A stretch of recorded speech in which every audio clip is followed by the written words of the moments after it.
For more incredible action figures and collectibles, including the one seen in this review, check out Lindsay's Toy Room at www.lindsays.toyroom.com.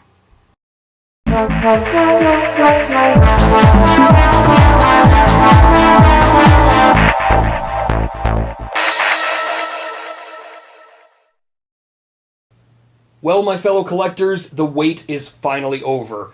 NECA has delivered their masterpiece, their magnum opus, the 1989 quarter-scale Batman figure. And holy shit, this thing is incredible on so many different levels. It has a ton of articulation, some beautiful detailing, including a couple surprises which I'll show you later, and a ton of accessories that make this guy look even more badass right out of the box. Now, that's going to be a challenge for some because the packaging that this guy comes in is flawless. It has that perfect gold-black motif that you see on the theatrical poster for Tim Burton's Batman film.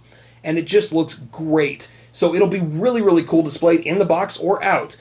But if you know me, I love to observe these little pieces of art on display in all their glory out of their plastic packaging. So with this guy, he comes with a ton of accessories. He comes with a couple different hands.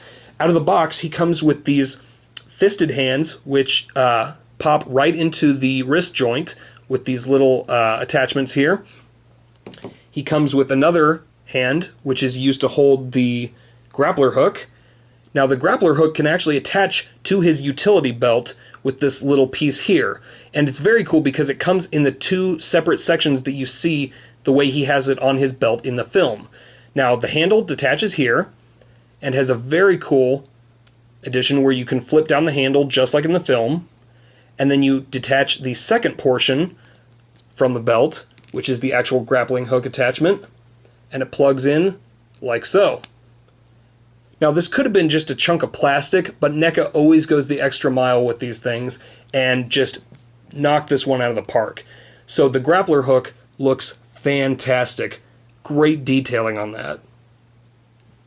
Now, he also comes with a larger grappler hook attachment, including this clear line. He also includes these black, it looks like kind of like long batons, but what's really cool about this is that this actually makes Batman take his iconic pose. Now, if you look here on the cape, it's very hard to see, but there are these small holes right here. Now, if you actually take one of these and slide it through that portion of the cape, it allows him to hold his cape in that iconic pose from the beginning of the film, which is so cool. So this guy just went from being sort of a basic figure to now you can actually articulate him and his cape on display, so it just looks incredible. Now, that's just the accessories. The detailing on this figure with the articulation and the facial sculpt is what really wins this figure over for me. Taking a closer look at this figure, you can see that he has articulation in the ankles, in the knees, in the hips, in the waist, in the shoulders, in the elbows, and the wrists, and his head, which is on a ball joint. Now, just like in the film, he doesn't have a whole lot of rotation with the neck because of the way that the cowl is all in one piece. Now, taking a closer look at the cowl, the sculpt for Michael Keaton's face on this is perfect. They did a fantastic job with their Beetlejuice figure, and this is no exception. They did a great job capturing the look of the eyes, around the mouth, everything. But that's not all. Now, if you really want to get risky, you can take a peek underneath the mask and it will reveal a full Michael Keaton head sculpt.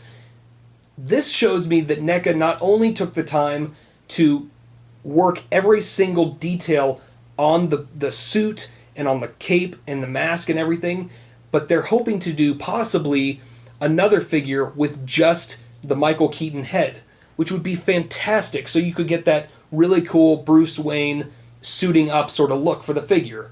Now, that is very exciting, and the fact that they didn't just, take the easy route and do the mouth and the eyes, that they took the time to do a full facial sculpt, just tells me that they put a lot of soul and a lot of heart into this project. Now, taking a look at the figure overall, it is just massive. This guy does measure about 18 and a half inches tall, and is honestly, in my opinion, one of the best quarter scale figures NECA has ever released. Now, that's kind of hard for me to say because for the longest time, their Jason Voorhees Part 7 quarter scale figure was, in my book, the best, and it was really hard to beat.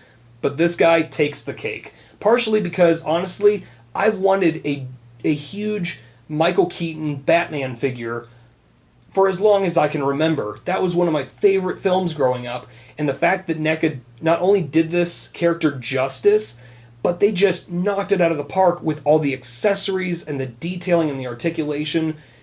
It is just, honestly, the perfect quarter scale figure that they have ever released. The best. So I'm very, very excited to add this to my collection. And if you are a fan of any of the Tim Burton films, because in my opinion, those are my favorite. I think those really captured the sort of Frank Miller-esque sort of vibe from the 80s comics. And I think Tim Burton did a really good job with those films. So I'm really excited that, his version of Batman is finally getting some love with this figure. Now, I picked this guy up from Lindsay's Toy Room at lindsays.toyroom.com for $85 plus shipping and handling. Unfortunately, this guy sold out quick. Now, I'm not sure if they're going to be getting any more orders of this guy in just yet, but I would keep an eye out because at $85, that's actually a fantastic deal. And most places are going for anywhere from $115 to $150 right now. Now, because this is such a fantastic figure, I'm pretty sure this is going to become a really rare collectible within the next couple years. I'm pretty sure this will sell out in most places, and it'll probably get amped up to around $200 to $300. So I would try to grab one while you can, because this guy is incredibly, incredibly badass. So that's about it for this review. If you have any questions about the figure, just leave them in the comments below, and check out some of my other reviews, including a review that I have upcoming on the NECA quarter scale Adam West Batman from the 1960s television series. So that's about it. As always, thank you for watching.